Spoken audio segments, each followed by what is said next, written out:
생텍쥐 페리의 사랑과 어린 왕자의 사랑. 안녕하세요. 프리리딩입니다.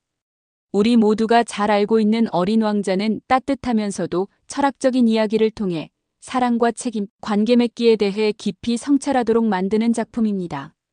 이와 동시에 이 작품의 저자인 앙투안 드 생텍쥐 페리의 삶과 그의 사랑 이야기는 그의 문학 세계와 맞물려 더욱 흥미로운 주제를 제공합니다. 이번 영상에서는 생텍쥐 페리가 보여준 실제의 사랑과 그의 작품 속 어린 왕자와 장미의 사랑을 비교하며 우리에게 관계 맺기와 사랑, 그리고 책임에 대해 무엇을 가르쳐 주는지 깊이 고민해 보겠습니다. 우선 생텍쥐 페리의 삶을 잠시 살펴보는 것으로 오늘의 이야기를 시작하고자 합니다. 그는 작가이자 조종사로 유명하며 그가 살아간 시대적 배경은 20세기 전반의 전쟁과 격변의 시기였습니다. 생텍쥐 페리의 작품은 이러한 혼란 속에서 인간의 본질과 생명에 대한 가치를 묻고 이를 따뜻한 시선으로 그려나간 것으로 평가받습니다. 그는 개인적으로도 깊고 복잡한 사랑을 경험했습니다. 알려진 바로는 그의 가장 유명한 연애는 콘수엘로 순인이라는 여성과의 관계였는데 그녀는 그에게 뮤즈이자 도전이자 영감의 원천이었습니다. 그들의 관계는 단순한 사랑 이야기라기보다도 서로의 다름을 인정하고 끊임없이 부딪히며 성장해간 여정이었다고 볼 수 있습니다. 어린 왕자의 이야기를 떠올려 봅시다. 어린 왕자는 한 행성에서 자라고 그곳에 피어난 오직 하나의 장미와 깊은 관계를 맺습니다. 어린 왕자와 장미의 관계는 아이러니로 가득합니다. 서로를 사랑하지만 오해하고 상처 주기도 합니다. 장미는 자신의 연약함을 감추기 위해 어쩌면 거만하게 굴고 어린 왕자는 그러한 장미에게서 벗어나 새로운 것을 찾아 길을 떠납니다. 이 둘의 관계와 생텍쥐 페리 본인의 관계를 비교해 보았을 때 흥미로운 공통점이 드러납니다. 생텍쥐 페리와 콘수엘로의 관계 또한 그저 달콤한 로맨스만이 아닌 서로를 이해하고 성숙해가는 과정이었습니다. 그는 사랑을 단순하고 이상적인 것으로 묘사하지 않았습니다. 의는 어린 왕자와 장미의 미묘하고 때론 고통스러운 상호작용에서 잘 드러납니다. 이 지점에서 중요한 개념은 길들임의 철학입니다. 내가 나를 길들인다면 우리는 서로를 필요로 하게 될 거야. 여우와 어린 왕자의 이 구절은 사랑과 관계에 대한 소중한 통찰을 제공합니다. 길들인다는 것은 단순한 소유가 아니라 서로에게 책임을 지게 되는 상태를 의미합니다. 이것은 책임을 회피하는 현대인들에게 특히 큰 울림을 줍니다. 생텍쥐 페리 본인도 자신의 사랑과 관계 안에서 이러한 책임감을 통감했던 것으로 보입니다. 그는 자신의 삶과 문학을 통해 사랑의 복잡성과 상대방에 대한 책임을 강조합니다. 문학 속 어린 왕자와 여우의 대화를 통해 사랑의 본질을 다시 한번 탐구합시다. 여우는 어린 왕자와의 관계를 통해 진정한 관계란 무엇인지, 책임이 무엇인지 질문합니다. 여우는 어린 왕자에게 길들임이란 단순히 시간을 같이 보낸다는 것을 넘어 서로의 세계를 변화시키고 각자의 존재를 독특하고 소중하게 만드는 과정임을 일깨웁니다.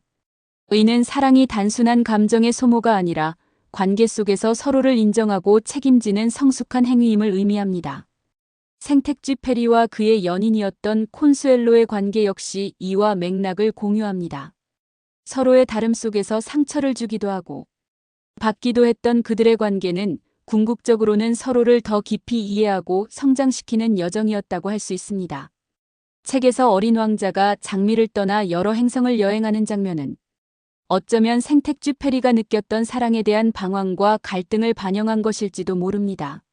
사랑과 관계는 늘 완벽하지 않으며 어린 왕자처럼 때로는 거리와 시간의 필요성을 느끼게 만듭니다. 그러나 결국 어린 왕자는 자신의 행성이 아닌 곳에서 장미를 다시 떠올리며 관계의 의미를 되새기게 됩니다. 생텍쥐 페리 역시 이러한 성찰 속에서 사랑이란 서로를 길들이고 그 책임을 받아들이는 여정으로 이해했을 것입니다. 중요한 것은 사랑과 관계에서의 불완전함을 있는 그대로 받아들이는 태도입니다. 어린 왕자는 장미와의 관계를 통해 생텍쥐 페리는 그의 삶과 작품을 통해 사랑의 진정성을 탐구했습니다. 장미에 대한 어린 왕자의 깨달음, 너는 세상에서 하나뿐인 나의 장미야. 라는 결론은 결국 길들임과 책임을 인정하는 성숙한 사랑으로 나아가는 여정을 보여줍니다. 생택쥐 페리와 콘수엘로의 복잡한 사랑 또한 완벽하지 않지만 서로를 이해하기 위한 노력과 책임감이 담겨 있었습니다. 어린 왕자의 서사는 단순히 아름다운 동화로 끝나는 것이 아니라 우리에게 진정한 사랑과 관계 안에서의 책임, 성숙의 의미를 성찰하게 만듭니다. 오늘 이야기가 여러분의 삶 속 관계에 대한 새로운 시각을 제공하기를 바랍니다. 생택쥐 페리가 작품을 통해 던지는 메시지의 핵심은 결국 사랑은 책임과 함께 완성된다는 점입니다. 사랑은 단순한 감정이 아니라 상호 의존적 관계 속에서 만들어지는 성숙한 선택입니다. 어린 왕자는 장미와의 관계를 통해 이 진리를 배우고 생택쥐 페리는 자신의 현실 속 사랑에서 그것을 경험했습니다. 그리고 이 메시지는 우리가 맺는 모든 관계에도 동일하게 적용됩니다. 사랑은 타인을 이해하려는 끊임없는 노력, 그리고 서로에 대한 책임을 받아들일 때 비로소 깊은 의미를 가질 수 있습니다. 생택쥐 페리의 삶과 작품은 이러한 진실을 묵직하지만 따뜻한 시선으로 우리에게 전합니다. 따라서 우리는 어린 왕자와 장미의 이야기뿐만 아니라 생택쥐 페리와 콘수엘로의 관계에서 중요한 통찰을 얻을 수 있습니다. 사랑은 단순히 이상적이고 낭만적인 감정으로 그치는 것이 아니라 서로를 책임지고 이해하고 때로는 받아들이기 힘든 모습까지도 포용하는 과정임을 배우게 됩니다. 이러한 사랑은 고통과 기쁨이 뒤섞인 복잡한 여정이지만 결국 서로를 길들임으로써 상대방을 특별한 존재로 만드는 힘을 가집니다. 생택쥐 페리와 그의 작품이 우리에게 가르쳐주는 이 따뜻한 깨달음이 여러분의 관계를 바라보는 시각에 새로운 빛을 비추길 바랍니다. 결국 생택쥐 페리가 우리에게 전달하려 한 메시지는 명확합니다. 사랑은 상대방을 특별한 존재로 인식하며 그에게 책임을 지는 성숙한 관계 속에서만 온전해질 수 있다는 것입니다. 어린 왕자와 장미의 이야기는 이를 동화적인 언어로 표현했으며 생택쥐 페리 본인의 삶은 이를 현실적으로 경험한 증거라 할 수 있습니다. 사랑은 단순히 완벽하거나 이상적인 무언가가 아닙니다.